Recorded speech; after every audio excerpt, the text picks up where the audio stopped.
মহাকবি কালিদাসের লেখা অভিজ্ঞান শকুন্তলম নাটক প্রথম অঙ্ক আমরা পড়ছিলাম। যে জায়গা থেকে শুরু করব সেটা হচ্ছে শকুন্তলার সঙ্গে দুষ্যন্তের প্রথম সাক্ষাৎকার, তারপরে 1-23 শ্লোক নাম্বার এখানে নেই, আমি দিচ্ছি, শেয়ার করছি, স্ক্রিন শেয়ার করছি।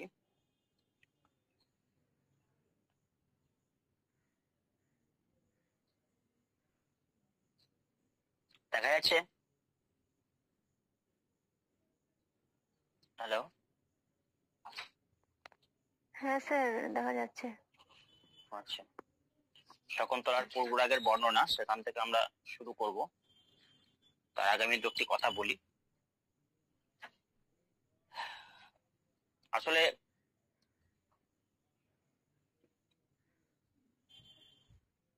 সাহিত্য মানুষের জীবন রসের শ্রেষ্ঠ সম্পদ। সাহিত্য একটা শিল্প, মানব অন্তরে লুকিয়ে থাকা বিভিন্ন শিল্পের মধ্যে একটা শিল্পের নাম হচ্ছে সাহিত্য। সাহিত্যের আনাচে কানাচে সাহিত্যিকরা মানব জীবনের শ্রেষ্ঠ অনুভূতিগুলোকে বিশ্লেষণ করেন। কালিদাস এর বাইরে নয়। কালিদাস তার প্রত্যেকটি কাব্য বা নাটক এর মধ্যে মানুষের জীবনের শ্রেষ্ঠ অনুভূতিগুলোকে এমন ভাবে বিশ্লেষণ করেছেন, আমাদের জীবনের সব সমীকরণই বোধহয় সেখানে মিলে যায়। এই নাটকটা ইন্টারেস্টিং বিভিন্ন কারণে। তার একটি কারণ হচ্ছে, প্রধান এবং অন্যতম কারণ হচ্ছে, আমাদের জীবনের ছোট্ট ছোট্ট প্রতিদিনের জীবনের ছোট্ট ছোট্ট অনুভূতিগুলোকে ইনি এক জায়গায় প্রথমে দাঁড় করিয়েছেন। আমাদের জীবনে প্রতিদিন সমস্যা থাকে, সেই সমস্যাগুলোকে তিনি দাঁড় করিয়েছেন এবং তারপরে তিনি সেগুলোকে চুলচেরা বিশ্লেষণ করেছেন বিভিন্ন চরিত্র, বিভিন্ন আঙ্গিকের মধ্য দিয়ে, ঘটনার মধ্য দিয়ে। এখানেই কালিদাস বোধহয় সার্থক। যে সেই জন্য রবীন্দ্রনাথ ঠাকুর একটা বলছেন যে শকুন্তলার মতো প্রশান্ত গম্ভীর, শকুন্তলার মতো এমন প্রশান্ত গম্ভীর, এমন সংযত সম্পূর্ণ নাটক শেক্সপিয়ারের নাট্যাবলীর মধ্যেও একখানিও নাই। খুব বড় কথা ঠাকুর বলছেন প্রাচীন সাহিত্যে, যে সত্যি প্রশান্ত গম্ভীর, সত্যি সংযত সম্পূর্ণ নাটক। কারণ এখানে যখনই দেখা যায় যে এই সমাজের বিরুদ্ধে কোনো কথা বলা হচ্ছে বা মানব জাতির বিরুদ্ধে কোনো কথা বলা হচ্ছে, তখনই কালিদাস সেখান থেকে সরে গিয়ে তার প্রতিবাদ, নীরব প্রতিবাদ, কখনো সরব প্রতিবাদ করছেন বিভিন্ন চরিত্রের কথোপকথনের মধ্য দিয়ে। এখানেই কবি সার্থক। রবীন্দ্রনাথ ঠাকুর তার গেটের যে অনুবাদ করেছিলেন, মহাকবি গেট, সেই গেটের অনুবাদের ভিত্তিতে বলছেন একটা জায়গায়, যে শকুন্তলা সম্পর্কে বলছেন তিনি যে নববৎসরের কুড়ি তারই এক পাতে বরস শেষের পক্ষ ফল, প্রাণ করে চুরি, আর তারই একসাথে প্রাণে এনে দেয় পুষ্টি বল। আছে স্বর্গলোক, আর সেই একখানি এক ঠাঁই বাঁধা হেতা আছে মহিতল। হেন যদি কভু থাকে তুমি তবে তাই ওহে অভিজ্ঞান শকুন্তল। এই শব্দগুলো রবীন্দ্রনাথ ঠাকুর, এই শব্দগুলো যদি আমরা বিশ্লেষণ করি, দেখব যে তিনি কিন্তু এক চরম অনুভূতিকে, কালিদাস কিভাবে তিনি দেখেছেন তার জীবন, যে জীবন অনুভূতি দিয়ে সেটাকে তিনি এই শব্দগুলোর মধ্যে কিন্তু স্পষ্ট করেছেন। নাটক জীবনের দর্পণ। জীবন যেদিকে এগিয়ে যায়, নাটকের গতিপথও সেই দিকে এগিয়ে যায়, সেই শব্দগুলোকে নিয়ে, তার অভিনয়গুলোকে নিয়ে। আমরা অভিজ্ঞ সন্ত নাটকের আশ্রম প্রবেশ নামক যে প্রথম অধ্যায় পড়ছিলাম, সেখানে দেখছিলাম দুষ্যন্ত শকুন্তলা যে প্রথম সাক্ষাৎকার, সেই প্রথম সাক্ষাৎকারে একটা পূর্বরাগের সূচনা হচ্ছে। সেই পূর্বরাগ বর্ণনা করছেন কবি কালিদাস এইভাবে। শকুন্তলা বলছেন, দেখো টেক্সটে যাচ্ছি আমরা। শকুন্তলা যখন আমরা দেখছি যে এর আগে যখন প্রথম সাক্ষাৎকার হলো, তখন সাক্ষাৎকারী শকুন্তলা আত্মগত মানে মনে মনে তখন বলছেন যে, দেখো লাইনগুলো একটু, যে আত্মগতম কিং নো খলু ইমং প্রেক্ষ তপো বন বিরোধিন বিকারস্য গমো নিয়াস্মি সংবৃত্তা। অর্থাৎ মনে মনে শকুন্তলা বলছেন যে একে অর্থাৎ দুষ্যন্তকে দেখার পর থেকে আমার মনে তপবনের বিরুদ্ধ ভাব, তপবনের ভাব কি? তপবনের ভাব হচ্ছে সংযত, সংযম, সেই বিরুদ্ধ ভাবের উদ্বেগ হচ্ছে তার মনে। অর্থাৎ তিনি নিজে নিজে যেন সন্দেহ করছেন, অথবা এটাই ভবিতব্য, আমরা হয়তো জানি না, কিন্তু তিনি মনে মনে একটা সন্দেহ করছেন, মনে মনে কথাগুলো বলছেন। রাজা দুষ্যন্ত তারপর কি বলছেন? সর্বা বিলক্ষ্য, সকলকে দেখে, অহো সমবয় রূপ রমণীয়ম ভবতীনাং সৌহার্দ্যং। সকলকে দেখে বলছেন যে অর্থাৎ সকলকে দেখে তাদের তাদের তাদের রূপ এবং গুণের প্রশংসা করছেন। সমান বয়সী সবাই, সমান রূপ, তাই আপনাদের পরস্পর আন্তরিকতা খুব মধুর। প্রত্যেকে যেহেতু সমান রূপ সম্পূর্ণ, আমরা জানি প্রত্যেকটা মানুষ যদি তার নিজেদের পছন্দ মতো মানুষগুলোকে পায়, তাহলে তাদের তাদের তাদের সেটা সমবয়স্ক হতে পারে, সমরূপ সম্পন্ন হতে পারে। তাদের সমান মানসিকতা সম্পন্ন মানুষ হলে আন্তরিকতার মিল কোথাও না কোথাও পাওয়া যায়। আমরা তো দেখেছি যে বেদের বলা হচ্ছে সামানি বা আফতি, আমরা প্রত্যেকটা মানুষ তো একে অপর, যদি আমরা ফিলোসফিক্যাল ব্যাখ্যাতে যাই তাহলে দেখবো যে প্রত্যেকটা মানুষ তো একে অপরের আত্মীয়, সকলের তরে সকলে আমরা, প্রত্যেকে আমরা পরের তরে। সে সমানে বা আকতি থেকে সকলে আমরা আমরা সকলের তরে সকলে আমরা, এই যে অনুভূতিগুলি কিন্তু আমাদের সমান আন্তরিকতাকে বোধহয় কোথাও মনে করিয়ে দেয়। রাজাও যেন সেরকম উপলব্ধি এখানে করেছেন। তারপর প্রিয়ংবদা জনান্তিকম। আচ্ছা, জনান্তিকম শব্দটা একটু বলি। জনান্তিক হচ্ছে নাট্য মঞ্চ, যাকে উদ্দেশ্য করে কথাটা বলা হবে তিনি বাদ দিয়ে বাকিরা যদি শুনতে পায়, এরকম একটা নাট্য কৌশলের নাম হচ্ছে জনান্তিক। হয়তো এখানে আমরা দেখবো যে প্রিয়ংবদা বলছেন কথাটা, জনান্তিকে বলছেন, এটা মনে মনে নয় কিন্তু জনান্তিকে বলছেন, মানে দুষ্যন্ত বাদ দিয়ে বাকি তারা তিনজন শুনতে পাচ্ছেন, বাকি দুজন শুনতে পাচ্ছেন, শকুন্তলা এবং অনসূয়া। কি বলছেন? অনসূয়া কি বলছেন? অনসূয়ে কো নো খলু এস চতুরো গম্ভীরাকৃতি চতুরং প্রিয়ং আলাপন প্রভাববান ইব লক্ষ্যতে। জনান্তিকে বলছেন যে ইনি কে? চতুর অথচ গম্ভীর এর আকৃতি। তিনি কি করছেন? তিনি সুন্দরভাবে নিপুণতার সঙ্গে আলাপ সারছেন আমাদের সঙ্গে। এটা কোনো প্রভাবশালী ব্যক্তি ছাড়া কি করে হবেন? অর্থাৎ কোথাও যেন তার একটা সন্দেহ করছেন, যেন প্রিয়ংবদা যেন অনসূয়ার কাছে এই বক্তব্য তিনি রাখলেন। তখন অনসূয়া কি বলছেন? অনসূয়া বলছেন সখী মম উপি অস্তি কৌতূহলম। লাইনটাকে ইম্পর্টেন্ট লাইন, দাগ দিয়ে রাখবে, যে আমারও একই কৌতূহল হচ্ছে। পৃচ্ছামি তাবৎ এনম, তাহলে কি জিজ্ঞাসাই করি। আর্যস্য কে জয়েন হতে চাইছে?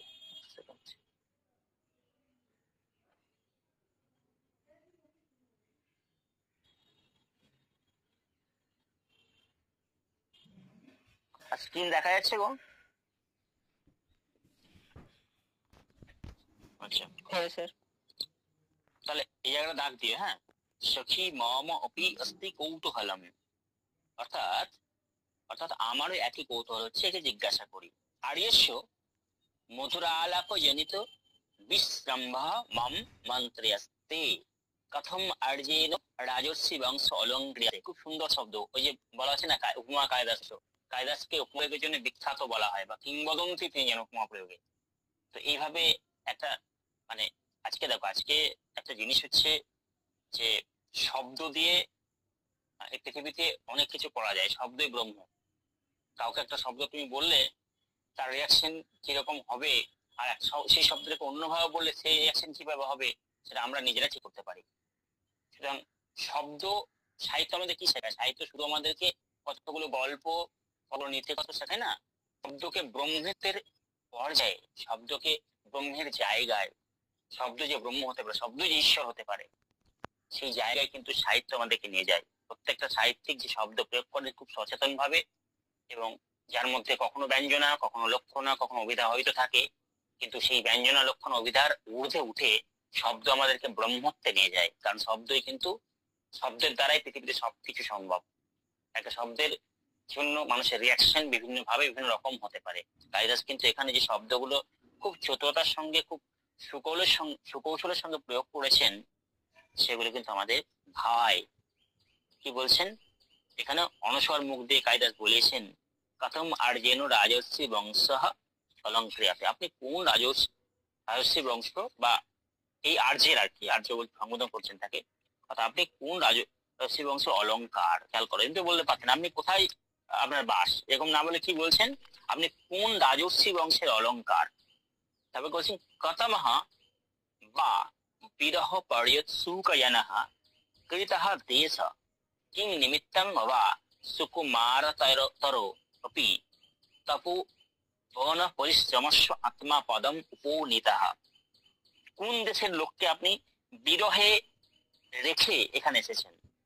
জিজ্ঞেস করলে পারতেন আপনি কোন দেশ থেকে এসেছেন বা কোন দেশে আপনার অবস্থান, না জিজ্ঞেস করে কি বলিয়ে নিচ্ছেন শকুন্তলা অনুসর্গে দিয়ে কালিদাস বলিয়ে নিচ্ছেন যে কোন দেশের লোককে, অর্থাৎ প্রজাদের। আমরা জানি যে শিষ্টের দমন আর মানে দুষ্টের দমন শিষ্টের পালন হচ্ছে রাজার ধর্ম। এখন সেই পূজাবৎসল রাজা যদি হন, প্রজারা কিন্তু সেই রাজাকে ভালোবাসেন, সম্মান করেন এবং তাকে সর্বেসর্বা, তাকে ঈশ্বর, তাকে প্রভু বলে মনে করেন। তিনি যখন কোথাও যান তখন রাজা প্রজারাও চিন্তিত থাকেন। সেই জন্য কথাটা বলা হচ্ছে যে কোন দেশের লোককে আপনি বিরহে রেখে, উৎসুকে রেখে আপনি এখানে এসেছেন, বা কি কারণে আপনি আপনার এই কোমল শরীরটাকে তপবনের ভ্রমণ করার ক্লেশ দিচ্ছেন। অর্থাৎ খুব কৌশলের সঙ্গে যেন অনস্বরা জিজ্ঞাসা করেছেন এই রাজার বংশ পরিচয়। শকুন্তলা আত্মগত মনে মনে কি বলছেন, হৃদয় মা উত্তম্য, অর্থাৎ একটু শান্ত হও, কি এসা তয়া চিন্তিতানি অনস্বয়া মন্ত্রয়াতে। অর্থাৎ তুমি যে ভাবছো সেটাই অনস্বয়া জিজ্ঞাসা করেছে, সেই কথাই যেন দুষ্যন্তকে জিজ্ঞাসা করেছে। রতিয়া সঙ্গমাত পূর্বং, পূর্বের লক্ষণ প্রসঙ্গে বলা হচ্ছে রতিয়া সঙ্গমাত পূর্বং দর্শন শ্রবণাতে যা তরি উদ্বেলিত প্রাজ্ঞই পূর্বরাগ উচ্চতে। পূর্বকের অনেক দশা আছে, এটা একটা দশা, অর্থাৎ যেন শকুন্তলার মধ্যে সেই পূর্বরাগের সঞ্চার হয়েছে। আসলে পূর্বরাগ, প্রেম, এগুলো কালিদাসের নাটক, এই নাটকের সঞ্জীবনী মন্ত্র। এই নাটকে প্রেম ছাড়া বা প্রেম যেমন একদিকে রেখেছেন তিনি, প্রেমের মধ্য দিয়েই যেন কর্তব্য উত্তীর্ণ, দায়িত্ব উত্তীর্ণ এবং সেই প্রেমের মধ্যে দিয়ে যেন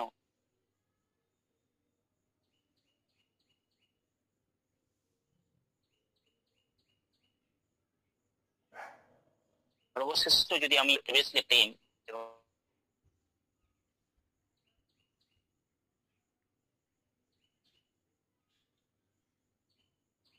যেখানেই সব নয়, মালবিকা নৃত্যম হোক বা মেঘদূত নামক গীতিকাব্য হোক, আমরা যেখানেই দেখেছি যে কর্তব্য থেকে নায়ক বিচ্যুত হয়েছে, নায়ক অথবা নায়িকা বিচ্যুত হয়েছে, কালিদাস কিন্তু কি করেছেন, কালিদাস সত্য শিব সুন্দরী পূজায় কালিদাস কি করেছেন, তিনি কিন্তু সেখানে একটা অভিশাপ ঘটিয়েছেন, অর্থাৎ একটা বাধা ঘটিয়েছেন।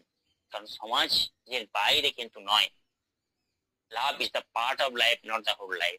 এই ব্যাপারটাকে, এই বিষয়টাকে সঞ্জীবনী মন্ত্র হওয়া সত্ত্বেও কিন্তু এটাকে বুঝিয়েছেন।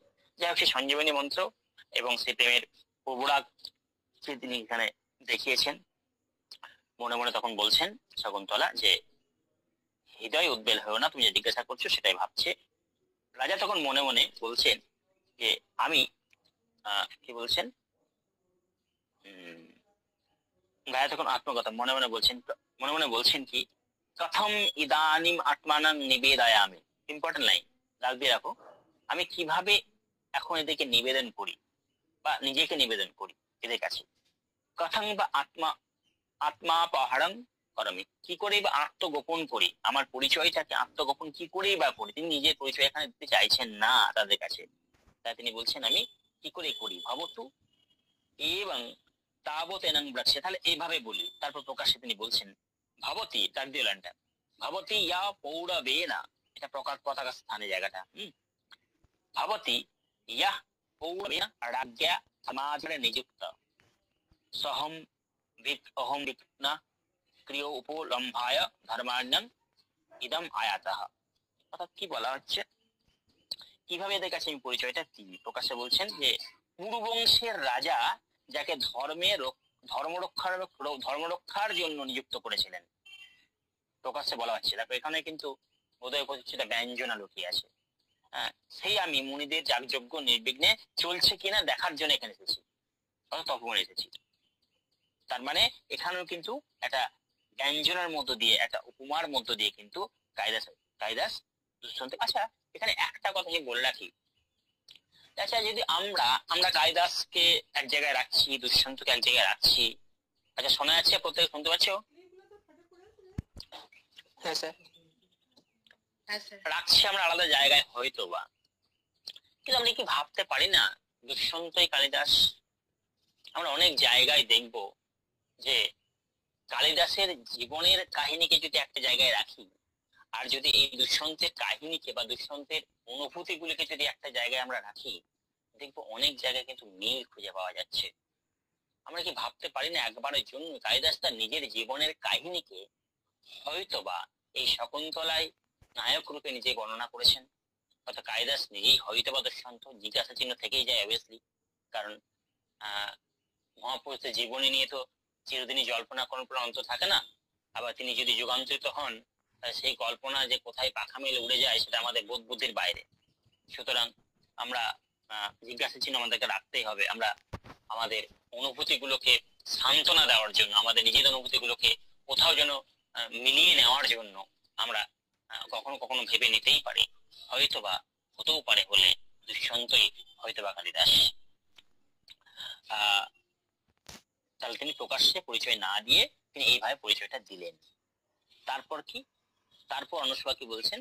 অনুসভা বলছেন তাহলে হয়তো কি হলো না, সনাথ, খেয়াল করো জায়গাটা, সনাথা ইদানিং ধর্মচারীনা। তাহলে অনুসভা বলছেন সনাত হলো ধর্মচারীরা। যেহেতু আপনি সনাত মানে সনাথ, সনাথ প্রভু, কথা প্রভু ছিল না, দুষ্টের দমন সৃষ্টির পালন কথা রাজা দুষ্যন্ত আপনাকে নিয়োগ করেছেন, অথবা এটা এটা এটা যদিও পরবর্তীতে প্রকাশ হচ্ছে পূর্ববংশের রাজা আপনাকে নিয়োগ করেছেন, সুতরাং অবভিয়াসলি সনাথ হলো বই কি এই তপবন বা তপস্বীরা, তপবনের মানুষজনেরা সনাথ হলো বই কি। তারপর শকুন্তলা কি করলেন, এখানে যদি একটা ব্যঞ্জনা আছে, সনাথ বলতে এখানে দুটো বলা হচ্ছে, তপস্বীরা, অথবা হয়তো তিনি মিন করতে চাইছেন শকুন্তলা সনাথ হলো, প্রভুযুক্ত হলো, অর্থাৎ স্বামী যুক্ত হলো। হ্যাঁ, এরকম একটা ইঙ্গিত যেন এখানে দেওয়া হচ্ছে, এরকম একটা ইঙ্গিত এখানে দেওয়া হচ্ছে। তারপরে তারপরে শাখাও দুই সখী কি বলছে না, অবভিয়াসলি জনান্তিক কথাগুলো হচ্ছে। হলা সংগন্তলে যদি অত্র অদ্য তাত সন্নিহিত ভাবে, যদি তাত অর্থাৎ মহর্ষি কর্ণ যদি এখানে থাকতেন, শকুন্তলা যখন বলছেন তাদের নিজেদের মধ্যে খুনসুটি আমরা পর্ব লক্ষ্য করছি, তত কিং হয়, তাহলে কি হতো? তখন সুখদেব বলছেন ইমং, দাগ দিয়ে লাইনটা, ইমং জীবিত সর্বস্বেনা অপি অতিথি বিশেষাং কৃতার্থং করিষ্যতি। তাহলে তিনি নিজের জীবনের সবকিছু দিয়ে অতিথি সৎকার করতেন। আমরা জানি মহর্ষি কর্ণের পালিতা কন্যা শকুন্তলা, তিনি তার জীবনের সবকিছু, হয়তো বা তিনি মিন করতে চাইছেন এখানে দুই সখী মিলে যে তিনি শকুন্তলাকে তাকে দিয়ে হয়তো তাকে যেমন একদিকে সনাথ করতেন, অন্যদিকে যেন তিনি তাকে জীবনের সবকিছু দিয়ে যেন অতিথি সৎকার করতেন, এরকম একটা কথা কিন্তু এখানে তিনি বলছেন। তারপরে রাজা তখন বলছেন পরের লাইন এতে যে মাঝে মাঝে কথা কেটে যাচ্ছে, টাওয়ারে গো ডিস্টার্ব করছে। এখন শোনা যাচ্ছে?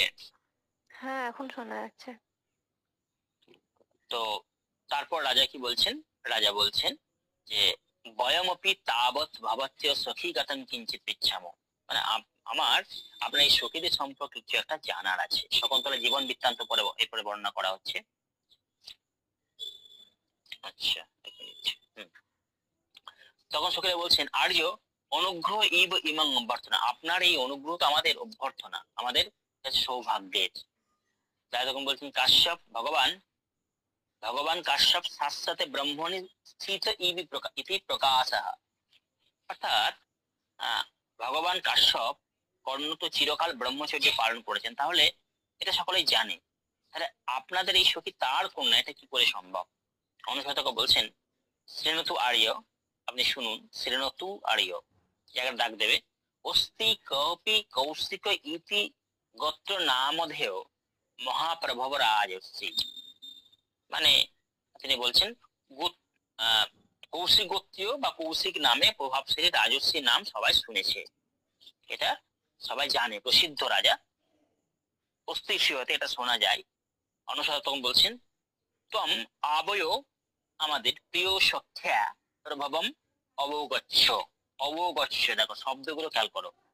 গচ্ছ মানে আমরা এমনি কি জানি, গচ্ছ মানে যাওয়া, অবগচ্ছ মানে কি জ্ঞাতার্থে, অর্থাৎ জ্ঞাত হচ্ছে, হ্যাঁ জ্ঞাত হওয়া। অর্থাৎ কি বলছে, আমাদের এই প্রিয় সখী কিন্তু তারই প্রভাব বলে আপনি জানবেন। তারপর কি বলছে, উজহিতায়াহা শরীরেও সংবর্ধানা দিভিঃ তাতৌ কাশ্যপঃ अस्या পিতা। অর্থাৎ কি, অর্থাৎ বলা হচ্ছে যে তিনি উনি শকুন্তলাকে পরিত্যাগ করেছেন আর কর্ণ তাকে পালন করেছেন। এই গল্প আমরা প্রত্যেকে জানি, এখানে বলা হচ্ছে, বলা হবে এখন এখানেই। রায় তখন বলছেন এই যে উজ্জিত শব্দ, এটার দ্বারা আমার কৌতূহল হচ্ছে, দাগ দিও লাইনটা, আমূলাৎ শ্রুতুম ইচ্ছামি, অর্থাৎ আমি মূল থেকে অর্থাৎ প্রথম থেকে পুরো বিষয়টা জানতে চাইছি। অনুসাধক কি বলছেন, শ্রেণীত আর্য গৌতমী তীরে পুরা কিলতস্য রাজস্যে উগ্রে তপসি বর্তমানস্য কিমপি জাত সংকই দেবই মেনকা নাম অপ্সরা প্রেষিতা নিয়ম বিঘ্ন কারিণী। পুরো লাইনটা দাগ দিও, এই লাইনগুলো ইম্পর্টেন্ট লাইন, এসএসসিতে কখনো কখনো আসতে পারে, দেয় কখনো কখনো। অর্থাৎ কিছুকাল আগে আগে কি হয়েছে, গৌতমী নদীর তীরে রাজর্ষি যখন, অর্থাৎ কোন রাজর্ষি, ওই ওই কৌশিক গোত্রীয় মহাপাবসের রাজর্ষি যখন কি করছেন, যখন তিনি কঠোর তপস্যায় রত, সেই সময় দেবতারা আশঙ্কা প্রকাশ করছেন এবং তার ধ্যান বা তার তার ধ্যান ভাঙানোর তপস্যা বিঘ্নের জন্য কি করছেন, মেনকা নামে অপ্সরাকে পাঠাচ্ছেন প্রেরণ করছেন। তারপর বলছেন অস্তি এতৎ অন্য সমাধি ফিরুত্তম। এটা ঠিক যে দেবতা নাম, অর্থাৎ দেবতাদের এটা ভয়ের কারণ, অন্যজন তপস্যা করলে, আমরা এটা পুরাণের গল্পে জানি, যখন তপস্যা করছেন কোনো মানব কুল বা কোনো রাক্ষস কুল, তখন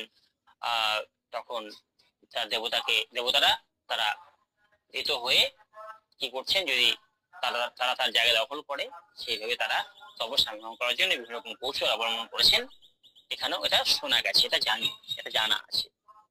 তারপর কি বলছেন, তারপরে বসন্ত দ্বার সময়ে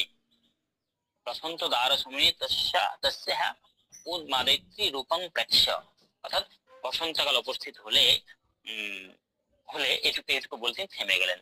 আচ্ছা, এই বসন্তকাল কথাটা একটুখানি বলে দিই। দেখো, পূর্বরাগের একটা গুরুত্বপূর্ণ কাল হিসেবে বসন্তকালকে ধরা হয়। বিভিন্ন কাব্যিক যে শাস্ত্রগুলো আছে সেখানে এগুলো বর্ণনা আছে। এখন এই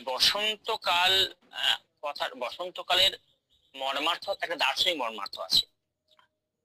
কি রকম দার্শনিক মর্মার্থ? না, এরকম দার্শনিক মর্মার্থ, দেখো বসন্তকালে কি হয়, বসন্তকালে দেখবে, আবার কি জয়েন করছে, আচ্ছা দেখা যাচ্ছে স্ক্রিনটা অফ ছিল, এখনই দেখা যাচ্ছে। আচ্ছা, বসন্তকালে কি হয়, বসন্তকালে আমরা জানি যে দোল উৎসব হয়। দোল উৎসবে দেখবে, দোল উৎসবে এখানে একটা অদ্বৈত বেদান্ত দর্শনের তত্ত্ব কিন্তু লুকিয়ে থাকে, সেটা একটা পরের বিষয়। যদিও আমি এখানে বসন্তকালে ব্যাপারটা বর্ণনা করছি। বসন্তকালে কি হয়, বসন্তকালে দোল উৎসব হয়। এখন বাচ্চারা, ছোট ছোট বাচ্চারা দোল উৎসব পালন করে, কিন্তু তারা না বুঝে করে। এমনিতে বলা হয় যে ফাল্গুনে বালকা ইব, মানে ফাল্গুনের বালকেরা বসন্তকালে তত্ত্বকে না বুঝে করে, কিন্তু বসন্তকালে অ্যাকচুয়ালি রাধা কৃষ্ণের যে লীলা, সেই লীলা উৎসবকে অবলম্বন করে, লীলাকে প্রতীকী করে কিন্তু বসন্ত উৎসবে দোল উৎসব পালিত হয়, তারা কিন্তু বোঝে না। আজকালকার যুগে এই যে দর্শনটা, বিশেষ করে বেদান্ত দর্শন হোক বা অন্যান্য দর্শন হোক, এই দর্শন বোঝাটা বোধহয় এই ফাল্গুনের বালকের মতো হয়ে গেছে মানুষের। একটা নাটকের মধ্যে যে দর্শন আছে, সে দর্শনটাকে বোঝাটা যেন এই ফাল্গুনের বালকরা যেমন কিছু না বুঝে রং খেলে, ঠিক সেরকম বোধহয় হয়ে গেছে। তো এখানে বসন্তকালটা কিন্তু ইঙ্গিত দিচ্ছে, একদিকে যেমন পূর্ব রাগের, অন্যদিকে কিন্তু ইঙ্গিত দিচ্ছে একটা জীবন দর্শনের, যে দর্শনটাকে কালিদাস কিন্তু এই নাটকের ফুলগু ধারার মধ্যে বইয়ে দিয়েছেন খুব সুন্দরভাবে। এখানেই বোধহয় কালিদাস সার্থক, কালিদাসের উপমা সার্থক, কালিদাসের অনুভূতি গুলো বোধহয় সার্থক, যে অনুভূতি গুলো তিনি বিভিন্ন চরিত্রের মতো দিয়ে উপস্থাপন করেছেন।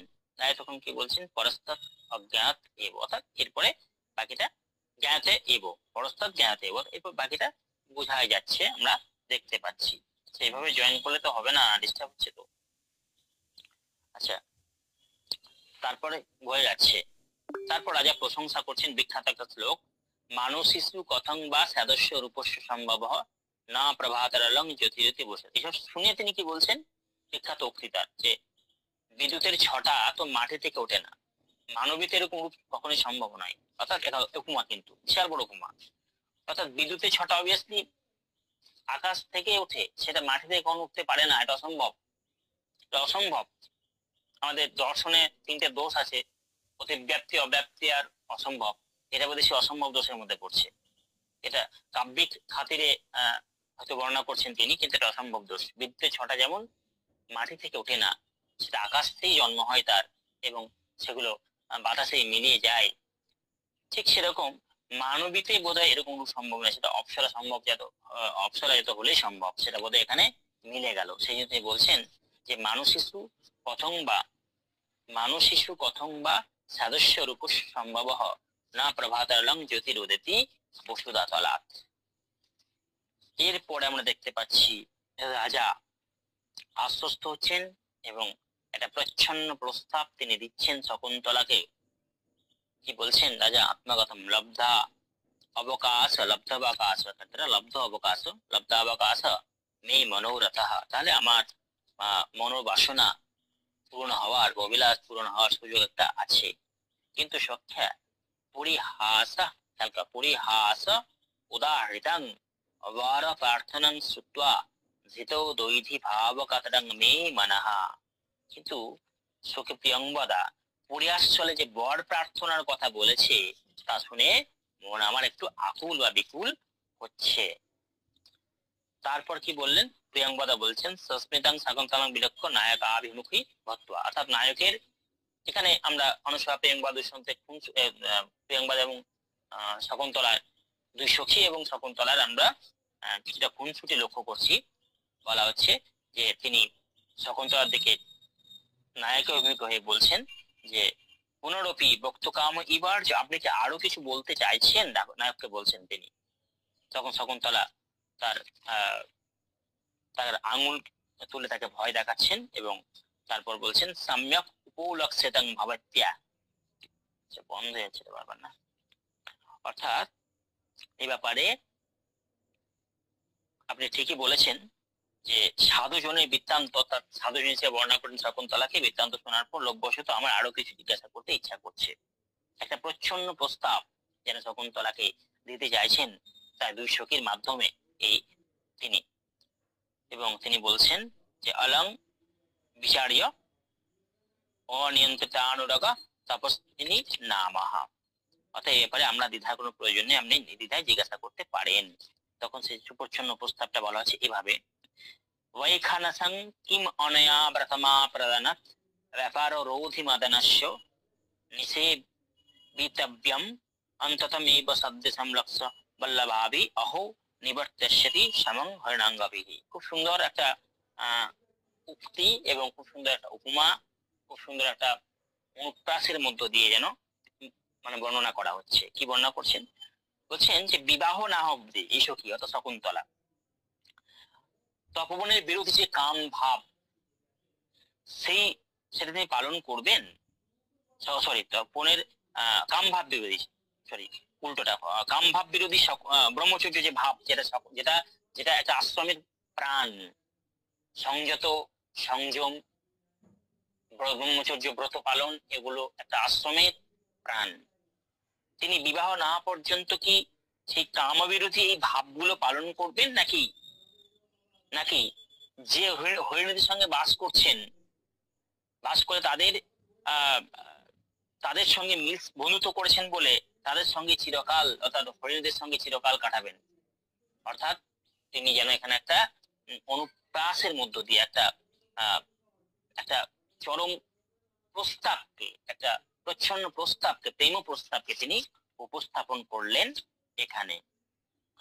প্রিয়ঙ্বর তখন বলছেন, আর্য ধর্মচরণে অপি পরবশয়ং জানাই, ধর্মচরণে আমাদের এই সখী, ডাক দিও লাইনটা, আমাদের প্রিয় সখী পরবশ, পরবশ মানে তার বলার কিছু নেই, গুরু পুনঃ অস্য অনুরূপ বর প্রদানে সংকল্প, অর্থাৎ কি, অর্থাৎ পিতা যোগ্য বর পেলে একে সম্প্রদান অবশ্যই করবেন, তার ইচ্ছে। তখন আত্মগত মনে মনে বলছেন, এবার আমার কি হলো, আমার বাসনা, আমার আকাঙ্ক্ষা, আমার অভিলাষ পূরণ হওয়ার একটা জায়গা থাকলো, না হওয়ার মতো নয়, জায়গা থাকলো। তখন যে শ্লোকটা উচ্চারণ করছেন, সেকেন্ড লাইনটা খুব ইম্পর্টেন্ট, ভবো হৃদয়ং সাবিলাসং সম্প্রতি সন্দেহ নির্ণয় যতঃ আশঙ্কাসে যদগ্নিং তদগ্নি স্পর্শকমং রত্নম। এখানেও বোধহয় এটা এটা আর্যা ছন্দ, যদিও আর্যা ছন্দে তিনি কি করছেন, আর্যা ছন্দে তিনি কিন্তু খুব সুন্দরভাবে বর্ণনা করছেন সেই প্রচ্ছন্ন প্রস্তাবের পর তিনি তার নিজের অনুভূতির এখানে ব্যক্ত করছেন। আসলে আসলে শকুন্তলা জানতো না, যখন দুষ্যন্ত আশ্রমে প্রবেশ করেন তখন তিনি জানতেন না। রবীন্দ্রনাথ ঠাকুর বলছেন যে যে হরিণী ব্যাগকে চেনে না তার কি বিদ্ধ হইতে বিলম্ব লাগে, আমরা প্রস্তাবনায় দেখেছিলাম ওইখান দশের উক্তির মধ্য দিয়ে বৈখানস উক্তি করেছিলেন যে নখলু নখলু বার্ণ সন্নিপাতামস্মিন মৃদনে মৃগ শরীরে তুল্যরাস বিবাগ্নি কাবত হরিণ কাণং জীবিতং চেতিরলং কাহ চেনিচিত নিপাতা বর্জ্যসারাং সরাস্তে।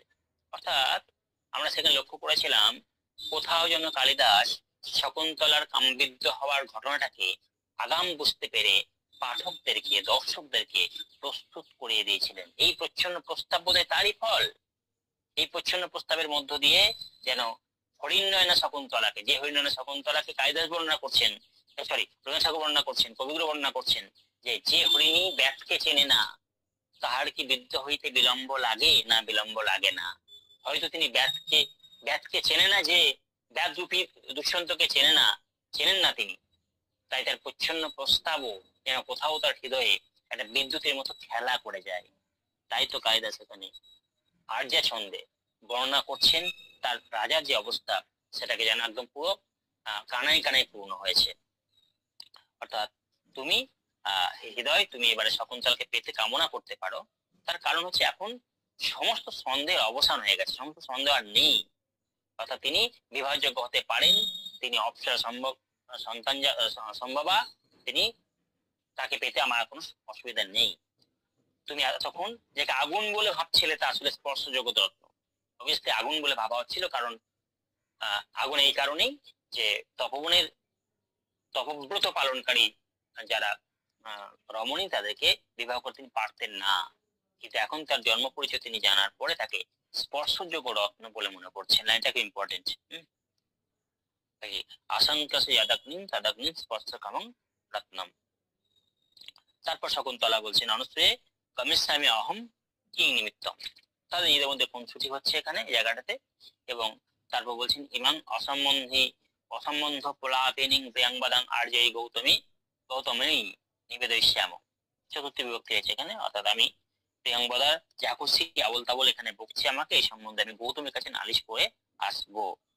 অনুষ্কা তখন বলছেন, বিশিষ্ট অতিথি আপ্যায়ন ছেড়ে খুশি মতো চলে যাওয়া তোমার উচিত নয়। এখানে নিজেদের মধ্যে একটা কথোপকথন হচ্ছে, এবং তারপরে আমরা পরের জায়গাটাতে যাবো। হ্যাঁ,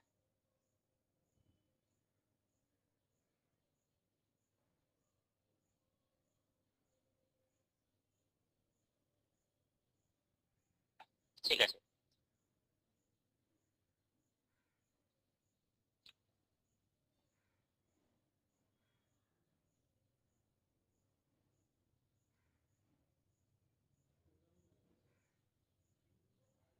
তিনি খুশি মতো চলে যাওয়া ঠিক হচ্ছে না।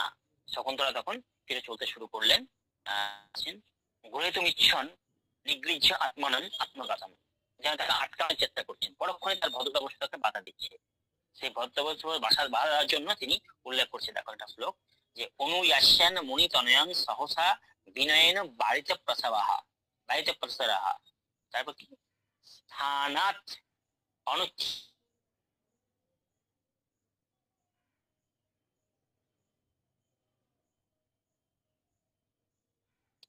তিনি রাজা।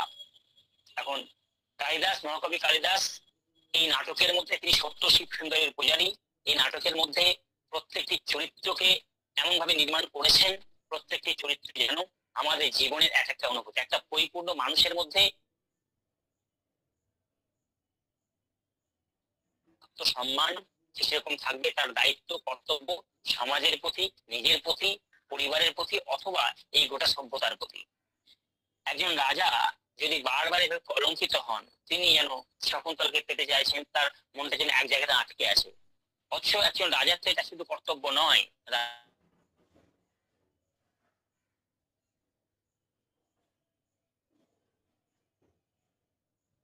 সুতরাং তাকে তার অনেক আরো কাজ রয়েছে। এখানে যদি শকুন্তলাকে তিনি এভাবে, শকুন্তলা পাওয়ার জন্য এভাবে কাজকর্ম করেন, তাহলে কিন্তু বোধহয় কোথাও কোথাও কলঙ্কিত হচ্ছেন। যদি সেই কলঙ্ক রক্ষা করার জন্য আমরা দেখবো একটু পরেই যে হস্তি বৃত্তান্ত অবতারণা করা হচ্ছে, কিন্তু এই কলঙ্কিত রাজা যেন নিজে নিজে মনে জগ্ধ হচ্ছেন। তিনি বলছেন এই কথাগুলো, যে আমি তাকে আটকাতে যাচ্ছি, মনে মনে যাচ্ছি, কিন্তু পারছি না। ভদ্রতাবশ যেন সেগুলো আমাকে বাধা দিচ্ছে, ভদ্রতাবশত বাধা দিচ্ছে, যেন গিয়েও কিছুটা সামনে গিয়েও পিছন দিকে যেন ফিরে আসছি। তখন প্রিয়ঙ্বদা বলছেন, শকুন্তলাং নিরুদ্ধে, শকুন্তলাকে আটকে তিনি বলছেন, হলা নতে ইয়ুক্তম গন্তম, তোমার যাওয়া উচিত নয়। সভ্রু ভঙ্গম, অর্থাৎ ভ্রু ভ্রু কুঞ্চিয়ে, কিং নিমিত্তম, কেন জানতে চাইছেন। প্রিয়ঙ্বদা তখন বলছেন, বৃক্ষ সেচনে দে ধারায়সী মেয়ে, লাইনটা দাগ দিয়ে রাখো, ইম্পর্টেন্ট লাইন। এগুলো সব দেয় বিভিন্ন জায়গাতে, শেষে হোক নেট হোক, বৃক্ষ সেচনে, অর্থাৎ হ্যাঁ হ্যাঁ স্যার এখানে হলা মানে কি? হলাটা সম্বোধনবাচক পদ, বুঝলে, মানে সকিত বলা হচ্ছে আর কি, এটা সম্বোধনবাচক পদ। সম্বোধনবাচক পদ তো অনেক আছে, এটা সম্বোধনবাচক পদ। সম্বোধন পদ অনেক আছে, এটা মনে রাখবে। প্রথম করে বলে দিই, সম্বোধনের চ তোমরা কারো পড়েছো, পড়ছো স্যারের কাছে। সম্বোধনের চ সূত্র প্রত্যেকে জানো আশা করি। সম্বোধনের প্রথম এক বচনে বিসর্গ হয় না কেন বলতো, বলতে হবে কেউ? সম্বোধনের প্রথম আর এক বচনে বিসর্গ হয় না কেন, কে বলবে? একদিন বলো, সম্বোধনের প্রথম আর এক বচনে বিসর্গ হয় না। বলছে কারণ স্যার সম্বোধনের প্রথম আর এক বচনের শব্দটা প্রকৃত হিসাবে ধরা হয়, সেই জন্য। না না না, স্যার এখানে দুটো সূত্র আছে, একবচনম সংবুদ্ধি আর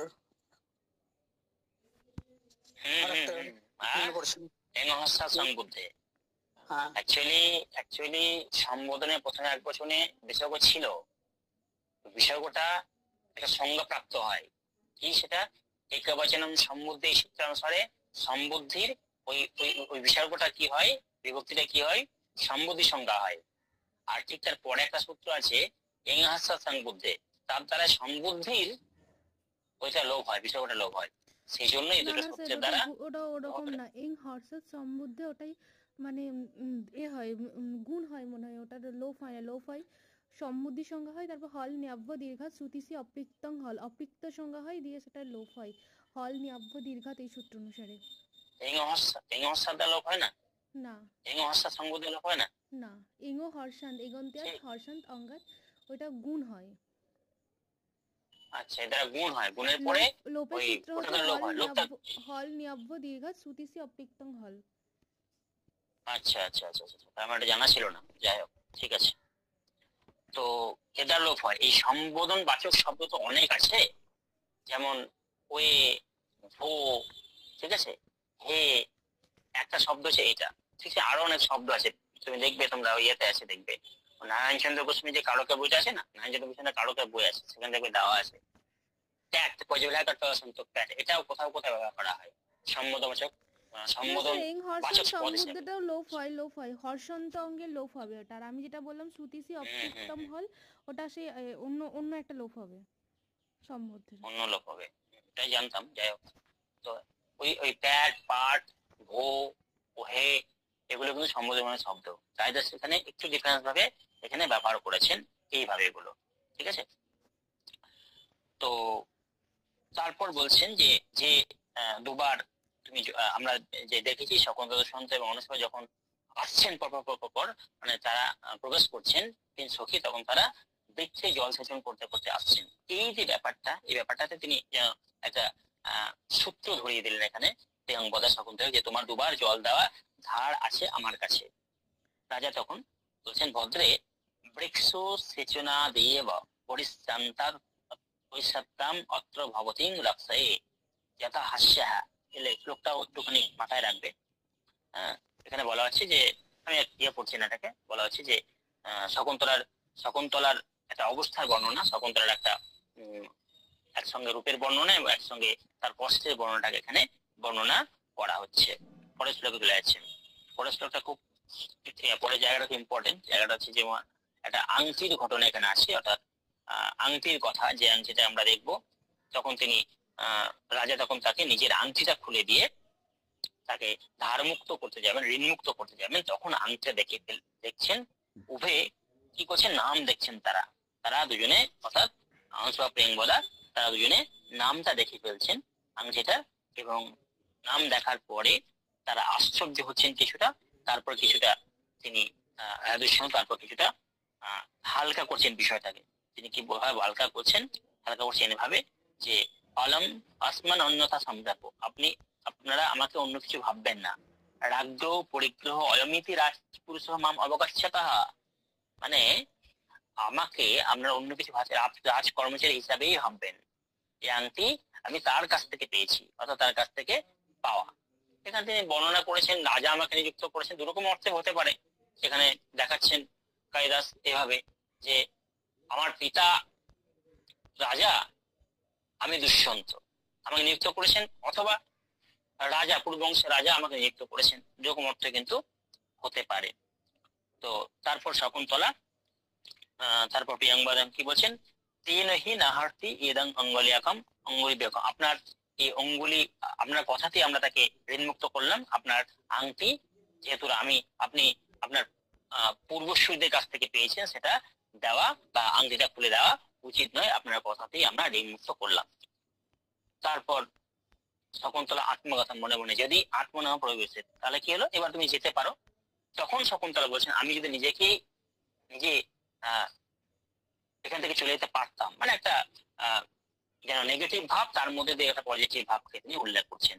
রাজা তখন এখানে একটা কথা বলছেন খুব সুন্দরভাবে, কেন শকুন্তলা যে তার প্রেমে পড়েছে, শকুন্তলা যে তার পূর্বরাগের সমীকরণকে মেনে নিয়েছেন, বা শকুন্তলার যে ইচ্ছে রয়েছে সেটা বলতে গিয়ে সুন্দরভাবে কথা বলছেন। দেখো অন্যগুলো কথা বলছেন শ্লোকটাতে, বলছেন মানে কালিদাসের বর্ণনাগুলো দেখো, যে বাচং নাম বিশ্বতি যদ্যপি মত বাচ্যভিহি, বলছে তিনি আমার কথার সঙ্গে কথা মেশাচ্ছেন না, তিনি আমার সঙ্গে কথা বলতেন না, বলে দিতে পারতেন না বলে বলছেন তিনি হয়তো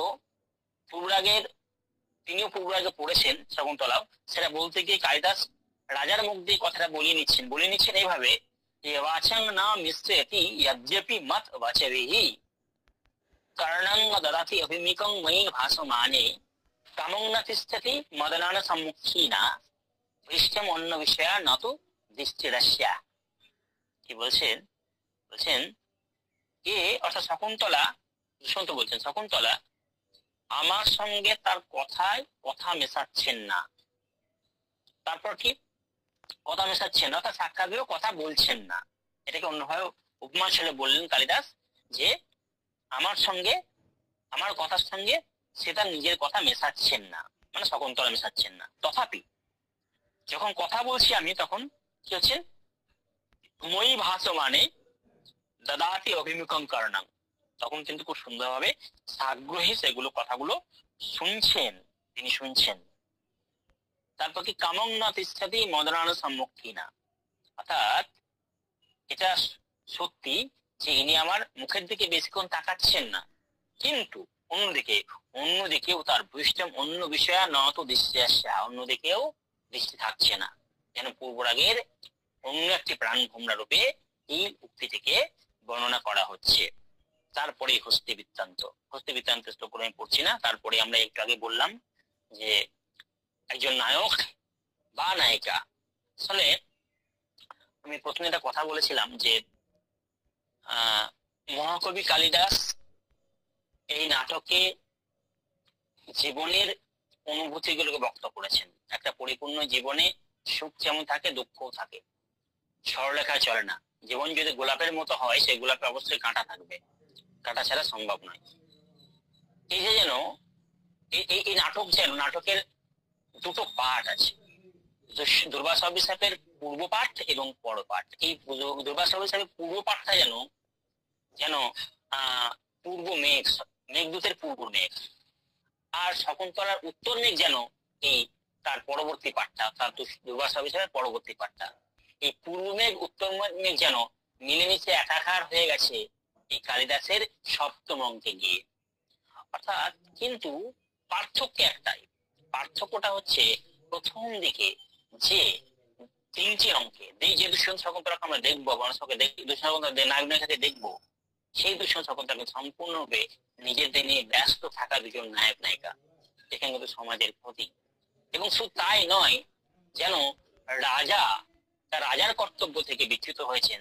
একজন তপস্বিনী, বা এই মুহূর্তে সে তপস্বিনী, অবভিয়াসলি তাকে অতিথি সৎকার দায়িত্ব দেওয়া হয়েছে শকুন্তলাকে, সেও যেন তার কর্তব্য থেকে সরে আসছেন। তাই সেও যেন কোথাও কলঙ্কিত, সেই কলঙ্ক থেকে সরিয়ে আনার জন্য, দুজনকে সরিয়ে আনার জন্য এই একটা বৃত্তান্ত অবতারণা করা হচ্ছে। অনেকক্ষণ ধরে প্রেম কাহিনী পূর্বরাগে বর্ণনা হলো, দর্শক সমাজ বোধ হয় কিছুটা অস্বস্তিতে পড়ে গেছেন, কিছুটা তাদের বিরক্তিতে পড়ে গেছেন, কিছুটা চক্ষু লজ্জায় পড়ে গেছেন। তাই এই হস্তি বৃত্তান্তকে এনে যেন সেই চক্ষু লজ্জা, সেই অস্তিত্বকে নিবারণের চেষ্টা করেছেন মহাকবি কালিদাস। সেই হস্তি বৃত্তান্তে মানে দুটো হাতি ঢুকি যেন তন্ন তন্ন করছে, তন্ন বিচ্ছিন্ন করছে এই প্রাসাদ, এই তপবনকে। তারপর দেখো বলছেন স্যার, এবং আমি এটা বর্ণনা করলাম না, হ্যাঁ। তারপর প্রাথমিক বিদায় হচ্ছে তাদের, সর্বাকারণাঙ্গত্বা কিঞ্চিত ইব সম্ভ্রান্ত, সকলে যেন সম্ভ্রান্ত হলেন, সকলে যেন একটু ইতস্তত বোধ করলেন। আত্মাগতম অহধিক, রাজা তখন নিজে যেন নিজেকে লজ্জিত বোধ করছেন। তিনি বলছেন তপবনবাসীরা আমাকে খুঁজতে এসে যেন কি করছে, তারা যেন একটা তপবনবাসীদের আমার অনুচররা খুঁজতেছে, যেন তপবনের একটা বিঘ্ন ঘটানোর চেষ্টা করছে। অনুসরতক বলছেন আর্য অনেন আরণ্যক বৃত্তান্তেন পর্যৎসুকা স্ম, দাগ দিও লাইনটা, ইম্পর্টেন্ট লাইন। আর্য অনেন আরণ্যক বৃত্তান্তেন পর্যৎসুকা স্ম, অর্থাৎ কি এই আরণ্যক বৃত্তান্ত, অর্থাৎ কি এই হাতির আরণ্যক বৃত্তান্ত মানে এখানে হাতির উপদ্রব। এই কথা শুনে আমরা সবাই উদ্বিগ্ন হয়ে পড়েছি। আমাদের কুটিরে যাওয়ার অনুমতি জানিহি না, মানে আমাদের বিকল্প পূর্ব আমরা জানি অসমত শব্দের উটজ গমনায়, অর্থাৎ আমাদেরকে আপনি অনুমতি দিন, আমরা বাইরে যাই, অর্থাৎ আমরা ভিতরে যাই।